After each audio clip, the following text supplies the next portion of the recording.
Hello, everybody. Welcome to the Nuancehoe YouTube channel. Today, we're getting into some heavy topics around all of the things that the church loves to do. Teach the gospel of Jesus Christ? Sometimes, if they can get around to it. Cover up, essay, and different horrible things that they do behind back doors and bribe people. They love it. They're known for it. Today, I am joined by my friend Shelise from Cults to Consciousness. We just did a live stream about Tim Ballard over on her channel.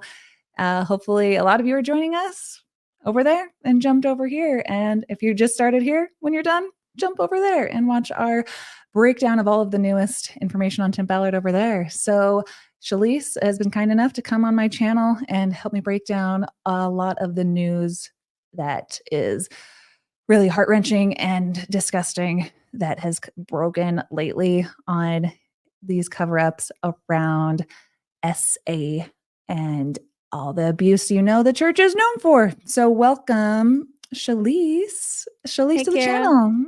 Hi, darling. Thanks for having me. Yes, I love your new studio setup. Someone was mentioning it in the comments. It looks great. Well done. Thank you. I had a lot of work to do to move my whole house around and should we display my new bookends that I got that I so glitified? That's the only happy thing that's going to be about really either of our videos right now that'll bring joy to everyone is these very yassified bookends of Joseph and Brigham that I've added to my set. Thank you very much. Oh, so good. Yeah, we're here to talk about some not so happy stuff today. Major trigger warning for this, guys. Talking about CSA, child CSA, child SA, and all the dirty, filthy things the church is doing to keep their name out of the tabloids, which in fact had the backfiring effect, because guess what we're talking about?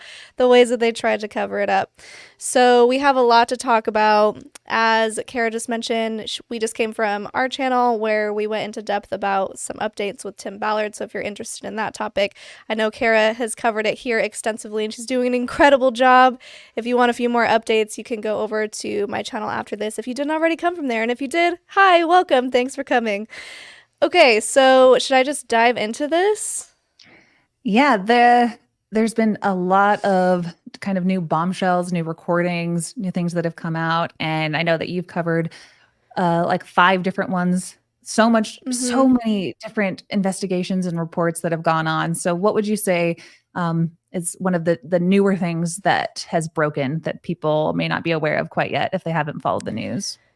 Yeah, so the newest one that came out, which is kind of, I believe, the catalyst for everything else resurfacing, because a lot of these have not happened recently. They happened decades in the past, and survivors are now finally telling their stories and coming forward. But the most recent one was the Arizona case. It's been going on for the past couple years, but the case was recently dismissed, and I hope I don't get any of the language wrong. We had Colby Reddish, who is an attorney, talk about it on my page because sometimes I get the lingo wrong, but I'm doing my best. So basically, the cliff notes of that: in Arizona, a bishop failed to report incestuous CSA to authorities, and the father continued abusing 2 of his daughters beginning in infancy for years. So the lawsuit was... Well, let me give you the story first. So essentially, this dad goes into his bishop. If you're not familiar with Mormon culture, you have to confess your sins. And he tells them, I've been abusing my daughter. The bishop calls the abuse hotline, which is what they're supposed to do according to the church rules, the handbook. And the hotline goes directly to not someone who can help this child, but to lawyers. And it's the Curtin and McConkie law firm, which is the people who basically represent the Church of Jesus Christ of Latter-day Saints, aka LDS Church, aka Mormonism.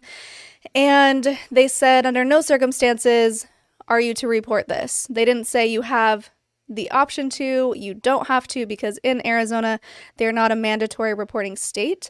So the bishop thought that he didn't have the option to report it. And what happened was this dad continued to abuse not only that daughter, but his next daughter, who was recently born after that.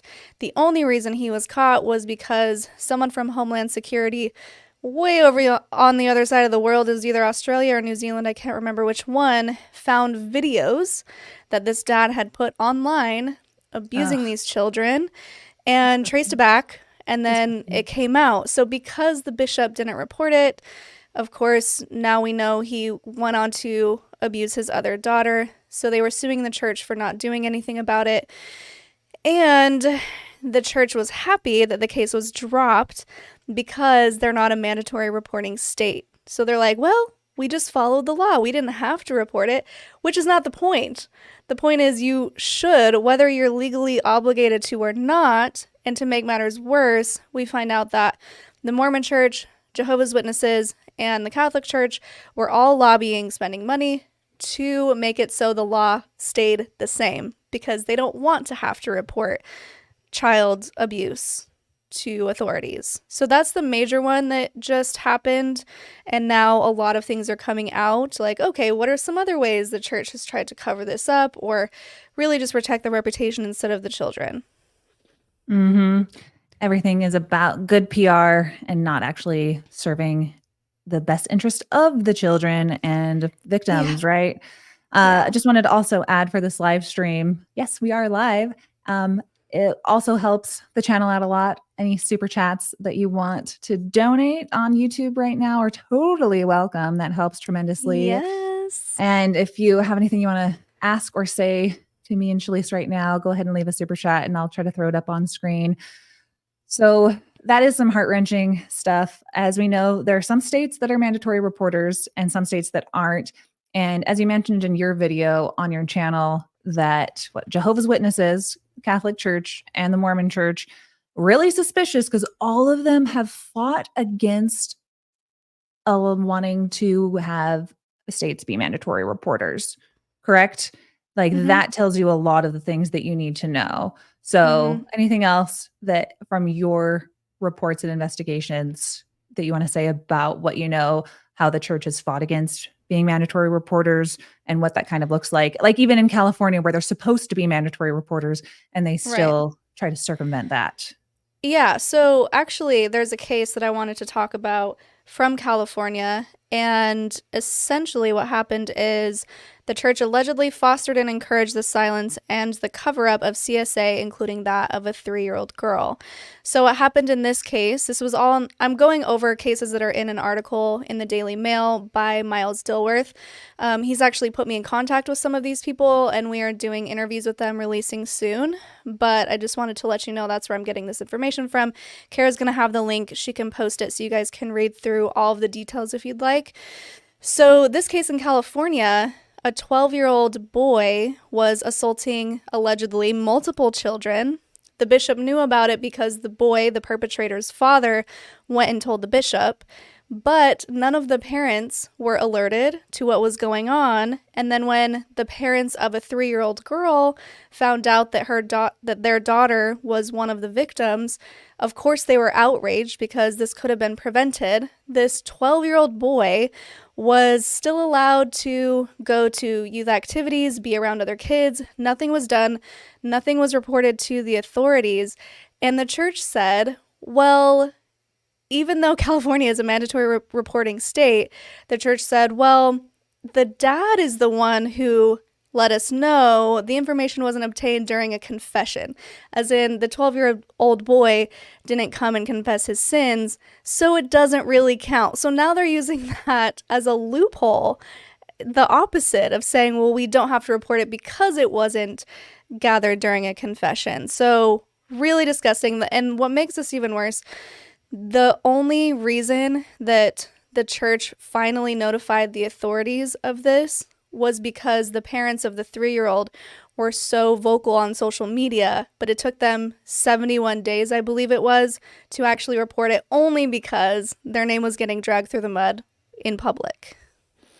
And can I just add on that one? That one's really, I won't say really, but that one is the most personal to me. I know the father that's involved in that story, somebody who was a very faithful Mormon man and paid Hmm. millions of dollars in tithing. Is a successful like entrepreneur in Riverside in LA. And I've had dinner with him. I've met with him. I've heard his story personally. And somebody who had children who are honestly adopted, I think, who were actually taken from one horrible circumstance that he was hoping would be a better circumstance for them within the LDS church. And when you are Mormon, you do believe that like this is a healthy place to raise kids and nothing being done about this abuser continuing to be able to go about things. And I'm sure that there's lots of other children that this young boy abused as well. But hearing the story Mhm. firsthand from the dad, and how it just completely rocked his faith, and so many people lose their literal faith in the Mormon church for all kinds of reasons, obviously. But hearing firsthand how he went from believing in the church with his entire heart, mind, and soul, donating millions of dollars to tithing, and then being so gaslit and so um, just manipulated and told that you cannot get any justice within the system, and being so silenced and having nothing done on behalf of his children that were abused, and him fighting for like, I thought this is what we do in the church. I thought we stand up for people. And it's one of Yeah. those things that people just don't understand till it happens to them. It's always Mhm. like somebody else's kid, something happens to somebody else. But it is one of the most horrific ways to come face to face with the systemic abuse, cover up issues in the church. So that story is really sadly kind of dear to my heart. And I know personally how much it has wrecked this family Yeah. and is going to have problems for years and years to come. So I also pulled up the article that you were mentioning. I think, nope, that's not the one. That's a good one. I like that. So this was the article that you were mentioning, right? I will leave the link to it. I think so. Mormon leaders accused of covering up a decades-long epidemic of sexual Yeah. abuse. And I don't even know if I'm allowed to say that word. The YouTube algorithm's not going to really like us. It's The okay. weren't We've said it before. The I word? and in yeah, incest that rivals Yeah, it's scandals in just Catholic the one Church. before. Victims say perpetrators are protected, but the abusers are forced to forgive their attackers.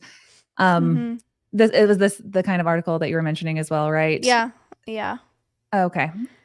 So where else do you want to take us? So the next one Oh, that sorry, it one talks second. about, or the first one? Yeah. Sorry, pause 1 second. Who I was mentioning, I didn't know if his name was public in this, but it is. So the man I was mentioning just now, he has a Mormon Stories episode as well, and his name is Jared.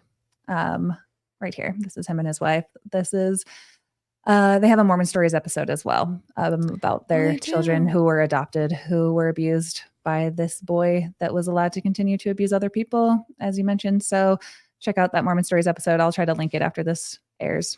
Okay, where else did you want to Awesome. take us? Sorry, I just wanted to add that. So I am going to the one in Oregon. So in Oregon, 3 women have accused the church of failing to protect them from a Mormon doctor who allegedly assaulted more than 200 female patients. So this man, he was a stake president, and he was using his authority to basically groom and lure these women into his office, get them as patients, and then under the guise of performing routine assessments on them or physicals or whatever, he would assault them. And this article goes into some awful details. I don't know if you want to read any of them, but we're talking about digital penetration, fondling, even, there's so many things. Obviously, under the guise of I'm a doctor and this is what's good for you, but they all knew obviously something was off, something was wrong. One woman was gained as his patient because they met through church, and she was pregnant at the time. She became his patient. Baby was born. At the 2-week-old checkup, he fondled her breasts during that appointment. So over 200 female patients have come forward about this man, How many? and over 200. So it 200 in Oregon? says in Oregon, it says 3 of them were Whoa. from the Mormon church, 3 of them that they've spoken to in the article. I don't know how many of the 200 were also Mormon. I'm not sure. But yes, over 200 female patients have come forward. They're trying to get him obviously taken in Oregon. They're doing their best to get him Wow. convicted. He's since moved to, I think it was Utah. And what makes it worse is the fact that, as far as we know, he was never given any sort of disciplinary counsel. He was never excommunicated. He just goes on to do whatever he's doing. He retired, I believe, in Oregon from his medical practice, but that's not to say that he couldn't start back up again in Utah and continue to abuse and assault other people. So, this is one of the cases where the church just didn't do anything about it. And he's a stake president. So, that's a very high calling to hold in the church. Mm-hmm. So this man And in that's him. Oregon, that's him right there. Farley had his license revoked by the Oregon Medical Board in 2020 after a panel of medical professionals found he sexually abused minors under the guise of a puberty study. Wow. Wow. So, okay, it says that his license was revoked because in a different part of the article it said that he had retired. So, I don't know. I'm glad it was revoked for that specific reason, and I hope that he doesn't try and get it reinstated in a new state. But It yes, says Farley everyone is retired from extremely his upset. Oregon practice a month before his license Oh, was that's what it was. revoked. That's what it Double was. whammy. Yeah. But it says here, but the He, women believe he has since moved to Idaho and then Utah, where he is still an active member of the church community with nothing stopping him from practicing again. So his license is only revoked in one state. I know of mhm. children in the area he's living at right now who he is attending church with. He still is around children, gaining trust in the community. He's a very dangerous man. So this is again, the church will not tell you these things, and so we have to make as much noise to let people know that there are so many disgusting people and perpetrators that can go under the noses of church communities. People can be called into whatever calling they can in new areas and wards because they don't have background checks, and you can honestly move into a new ward and nobody would be the wiser about what you did in a different state. Yeah, and they're supposed to have their file annotated, but from what I've been finding from other people, like we just did a live with Michael Benjamin, he was saying that this perpetrator who was in his ward, his file was either not annotated or they ignored it, and he continued to abuse other people in that ward and is now in prison for it. So there's supposed to be extensive records kept on these people, but if no disciplinary council was held, if he never spoke to a bishop about it, it's just not on his records and he can continue to groom and abuse people wherever he goes. This kind of reminds me of the name is escaping me, but that one gymnastics doctor from a couple of years Oh, ago who's in right. prison now for saying that he was like helping girls with their back problems by putting his hands inside of them, like young girls. Oh my And gosh. when you just don't know what your rights are and you just assume there's a man in power above you and he knows what's what, so many things can go on, and this is not uncommon in, I think, just generally American Christian society that's not really educated on sex or anything, and nobody Right. these things can. So that just reminds me, like here where it said uh, that he went on to sexually abuse and harass her on at least 10 occasions, including digitally penetrating her vagina and performing non-consensual membrane sweeps of her vagina. The lawsuit states Medley recalled one particular traumatic incident in 2019 in which she claims Farley tried to sexually stimulate her by fondling her with his ungloved hand during a pap smear. Ugh. Holy, I just remember being in my car after and sobbing uncontrollably. So these are as heavy and disgusting traumatic experiences. And there is somebody who did that who is probably taking the sacrament right now in their new ward. This, I don't know where this accountability is going to come if people do not make videos like this and write articles like this. So thank you guys for being Mhm. here. I just wanted to quickly do a shout out to everyone who's left a super chat that helps support the channel tremendously. Thank you, Bill, for the $20. Leland for the $20. My hero, another $20. David That's Farley is my amazing. uncle. And this just blew my mind when I heard this. Wow. Email me later. Let's talk. Wow. Yeah, Whoa. seriously. Tell me everything. Goodness. I'll try to update everybody if you have anything else you want to add on that. Okay. Wow. So I think one oh, sorry. Did you want to move uh, on? nope, you say what you want to say. I was just going to say, I think it's important to know and to really paint the picture here of what it's like being Mormon in the church and having submission as a woman to your patriarchal leaders, Mhm. priesthood leaders. I think that when you have someone in a position of power like that, you are more likely to submit. And like you said, when you aren't given any sort of sex education aside from abstinence only, you don't even really understand you can have certain boundaries, especially in a doctor's office where if he's doing a pap smear, which already I hate them so much and I always I get female hate them doctors because I'm so like, much. oh, do Oh, we have to like pop open the trunk and look in there? But I think that in that case, it's really difficult when you have these different layers, when you have the layers of authority within a church leadership role, when you have the layers of purity culture and you're taught to be ashamed of your body, you're taught to never touch yourself, stimulate yourself. So I don't know, maybe she's never done that before. Maybe she didn't really know what was going on. Some people don't even know the names of their anatomy. Now, I'm not saying that the church is against knowing the names of the anatomy, but they are definitely not for teaching you any of that. It's like, don't talk about it. That's it. And then when you have, or when you get married, have all the sex and all the babies. So there's just so much going on here that lent itself to this abuse happening. And I wanted to point out all of those things so people really knew who aren't familiar with Mormon culture that it does play a big part in this. yep. And I want to add China's comment here that says an active church member, dentist, stake president. I'm sure there must be a mistake.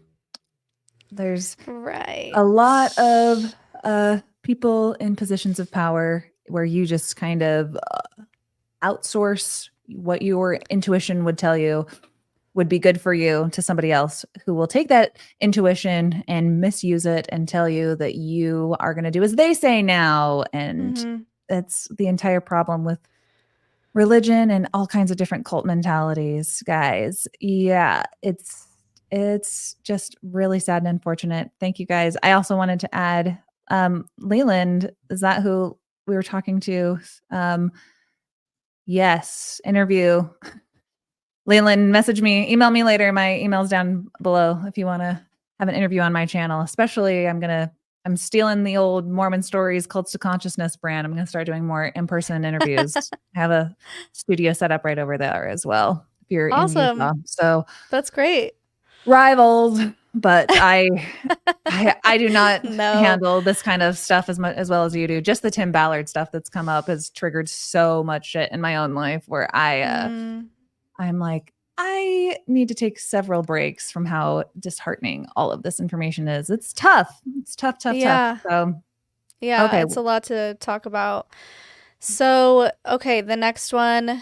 In Colorado, bishops are accused of perpetuating a cycle of incestuous abuse within a toxic family by failing to report it to the authorities and parents. So, this is with a woman named Katie. I actually did an interview with her. We're supposed to be releasing that tomorrow. So, heartbreaking story. She already had kind of a rocky childhood as far as abuse goes within the home itself. A lot of neglect, which lent to her oldest brother assaulting her older sister. And she didn't know what was going on. And unfortunately, the oldest brother assaulted multiple siblings. He goes off on a mission. The sister, through counseling, it finally comes out that she had been essayed by her brother.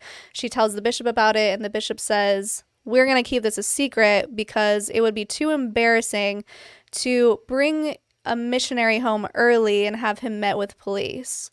And so he also didn't even alert the parents to it. So he just said, we're going to keep this a secret.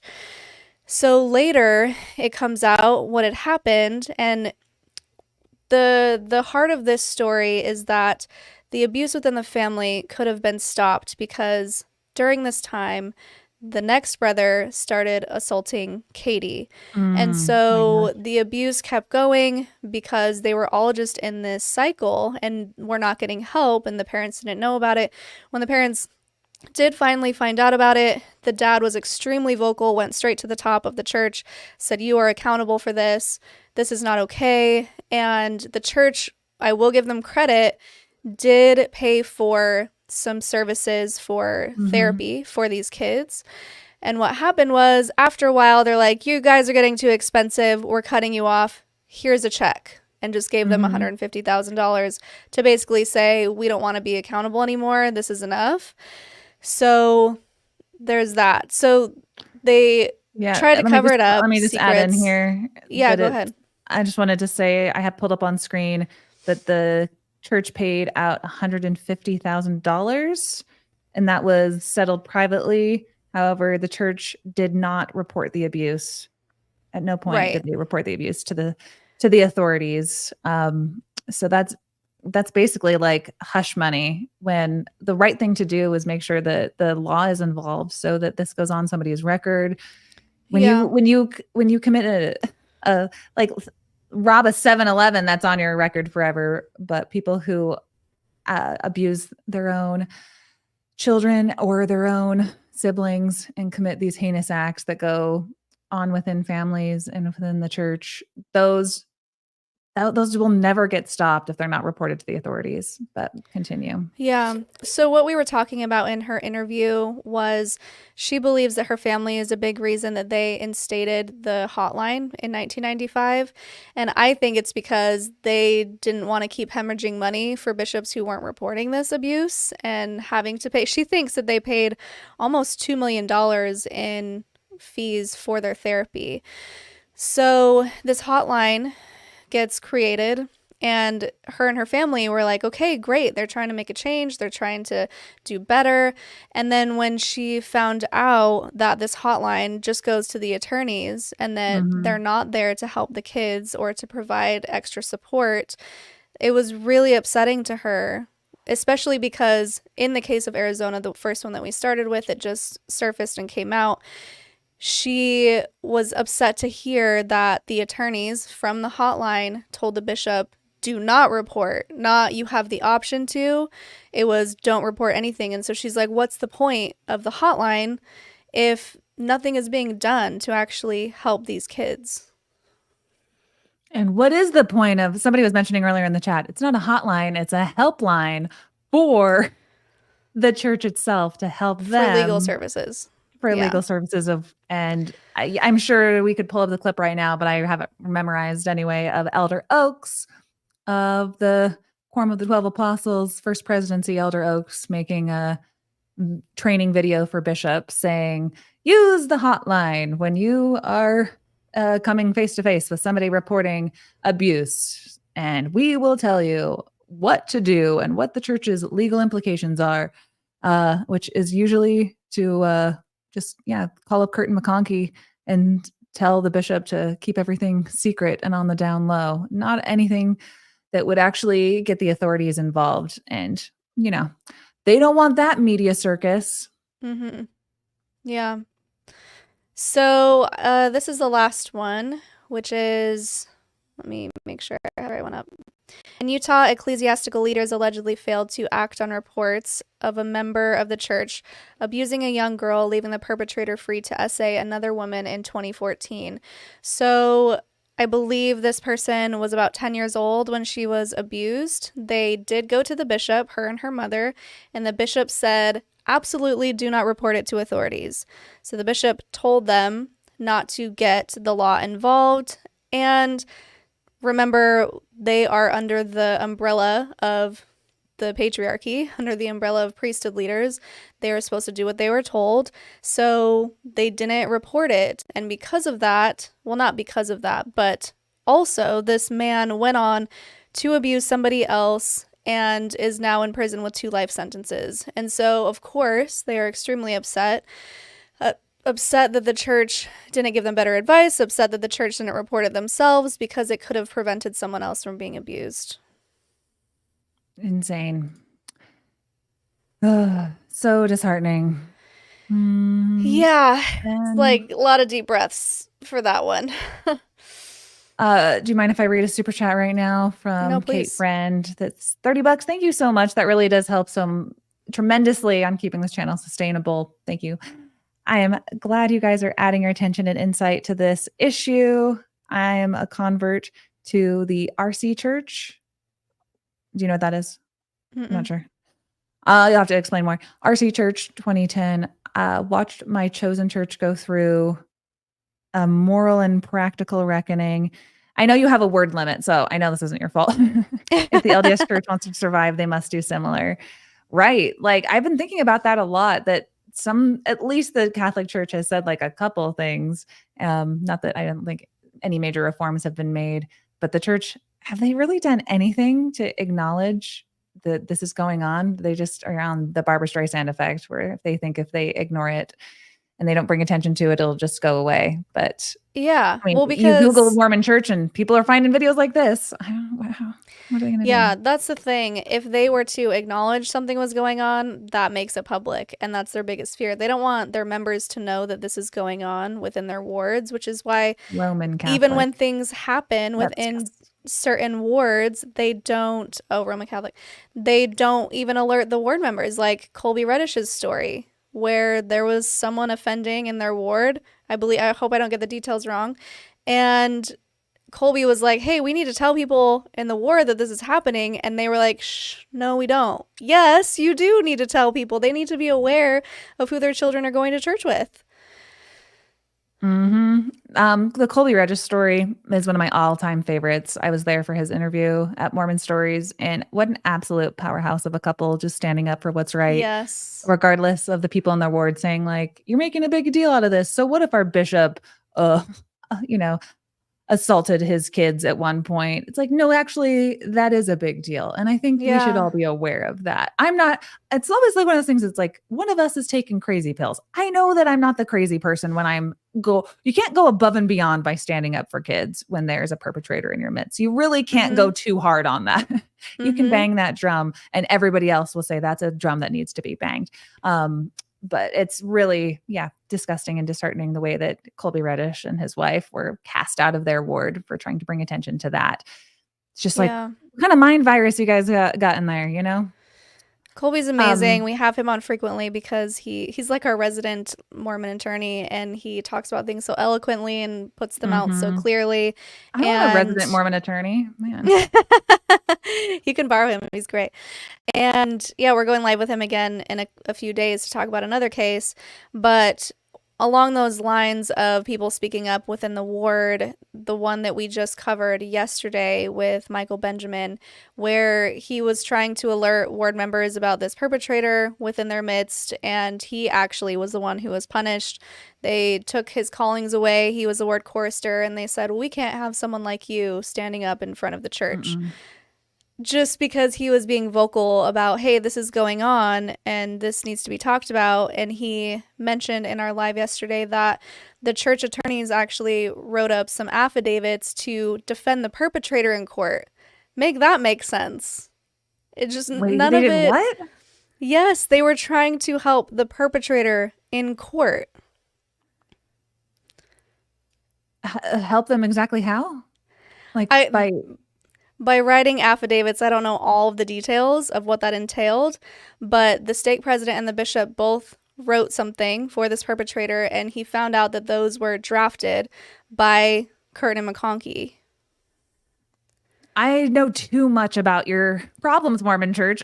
My brain is exploding with all of your problems right now. It's like just when I thought you couldn't Yeah. do that, they go above and beyond to be the bad guys in this situation. And it was just hard because it's difficult because we know so many of these things. We understand this from a systems point of view and we get it. And it just sucks so bad when other good, faithful members in the church, they just want to have a place to take their kids and go to girls' camp and sing the Mm-hmm. songs. And they just are so oblivious to all of the systems that operate kind of under their noses and above their heads. But if their child were to be abused, oh, would they be caught up in it? Like I was mentioning earlier with Jared. Oh, would they be caught up and would they understand how much the system of the church really doesn't give a crap about them, which is unfortunate because they'll Yeah. defend it till their dying breath against people like you and me. It's like, leave the church, leave it alone. It's like, I want to make the church a healthier place for you guys to belong to. I want you to be able to have all of those things. I just want the healthiest version of it. I want you guys to understand that time is ticking out before somebody else in your ward or your stake that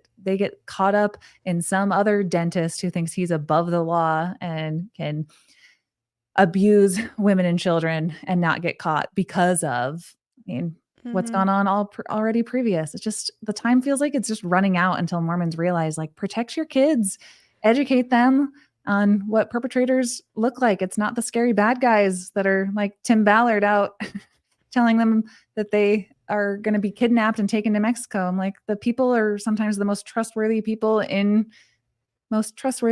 your community. I'm like, feels like Mm-hmm. time's running out. And I wish that Mormons were more receptive, just all religious people, anyone, just more receptive that this kind of stuff happens right under your noses and be prepared that you might have to have some cognitive dissonance, that the very best people that you've ever known could turn out to do some of the very worst things. Yeah. Right. Could not agree more. Well, that's all I have. That's all you have. I just For wanted now. to add, I have not gone into there's the other major article from AP, the recordings of how the Mormon Church protects itself from child sex abuse claims. And I've been wishing that I could do more on that story specifically. Bill Reel, RFM, Rebecca Biblioteca, and John DeLynn all have a video on the Mormon Stories channel right now. You can check out on that AP article about those recordings. Have you gotten into that? That's yeah, that's with Chelsea Goodrich, right? She's Yes. the victim of it. So we have a recording with her scheduled this coming week. And You're we're on it. doing an episode with Colby Reddish speaking about the legalities of her case, I think Okay. on Tuesday. So yeah, we are going to be covering that. You're going to be covering that. It's one of those things where, as a content creator, I just feel like too many cooks in the kitchen. I'm just like, everybody else is going to do a great job covering that. But to my Nuancehoe audience who listens to this podcast of the Mormon History Hoedown, I honestly started this podcast as separate, like a whole new thing where I wanted to start my nonprofit and I wanted to specifically get into Mormon history as much as possible. But the church has had quite a year of just so many things that I have not even begun to crack open my book of the Mountain Meadows Massacre. I have like 7 episodes planned on that because there's just Yeah. so much going on right here. But this is a call to the audience of, if you want me to continue to cover new latest breaking things like this, or let Shelise and Mormon Stories and them cover it, or if I should just go back to reading my history books and educating people on Mormon history. This is a call out to whoever in the audience, if you want to leave a comment on what you think I should cover next, because it's just so much. Has this not been the most crazy year of Mormon news? I've been ex-Mormon for It a while, really but this is, has. I can't catch my breath of just how many scandals the church is facing this year. Yeah, aside from the 2015 thing, I mean, this year has been big and they just can't catch a break. Thank goodness, because they need to be held accountable and they need a light shined on them because everyone thinks the Mormons are just happy and sweet and nice and kind, and a lot of them are, but the organization itself is very dirty, and so we want to call it out. Right, right. It's all about systems, not people. We hope Yes. that Mormons and all religious people feel like we are doing, like I mentioned earlier, just trying to make this a healthier place for you guys to belong to, while people who have left the church also can feel validated and understand this corrupt system that they broke away from, and feel validated that that's a righteous thing to do, no matter what your programming tells you, right? Yep. So, Shelise, any final words? Please check out Cults to Consciousness. They are absolutely the best at doing this broad sweep of all different types of cults, interviews, the Amish, everything. Thank Do you, you want to Kara. plug anything else that you have coming up? We love you so Um, much. I love you so much. Thanks for having me. Yeah, we just talk about lots of different cults. Mormonism has been a hot topic recently just because of everything that's being unearthed. We're moving on from Mormonism into Children of God. I saw someone mention it in the comments. Yeah, most horrific sex cult that we know of so far. And we just get really dark and icky over there, but we are shedding light on some of the horrible things happening so more people can be aware, know how to approach survivors, know how to be more compassionate to those who are still in. It's just a whole perspective shift over there through people's personal stories, so you can always check that out. And yeah, I mean that's pretty much it. You can just head on over there if you're interested. And thanks for having me on, Kara. It's always fun. Thanks for doing this with me. Again, we just did a live stream about Tim Ballard over on Cults to Consciousness. And if I'm correct, when this video wraps up, will people be redirected over to your channel when this No, ends? I don't think it's a loop. I think it just redirects from my video to yours. But I mean, if you click on Close to Consciousness, it'll be up in the New This Week playlist on the front page. All right. I'll leave it at the very top of the comments as well, so people don't have to go scrolling through my long description through all the places that they can donate. Just like, oh, I don't want to know how I can donate to your donor box to keep you sustainable, Kara. I already know that you have a Patreon called Hoetown that has exclusive content on it and a total butt buffet, which has not been updated in a couple months. I already know that you have tons of cool things over on your Instagram, and I already know wade through Merch. all of that merch stuff. Health of Consciousness merch, which is dope, but also Nuancehoe has merch. And my very famous design for the Rocky Mountain Bible Fanfiction Sex Cult makes a fantastic Christmas gift. Stickers, mugs, anything you wanted in, really. T-shirts, sweatshirts. So I should plug that more before Christmas. I have been stressed that I don't make enough money, and Shelise has been really helping me be like, let's do a live stream today. How about today? How about today? Let's do it. Yeah. So one That's way me. that you could help me out is any donations and super chats, and love in the merch store is always welcome. So this has been a fantastic couple hours with you, Shelise. You're always so knowledgeable on everything. Thanks for being my friend. Thanks, Kara. Thank You're you. a good one. All right. I will peace out now. Love you guys so much. Check out our other video on Shelise's channel. All right, guys. Love you so much. Bye. Bye.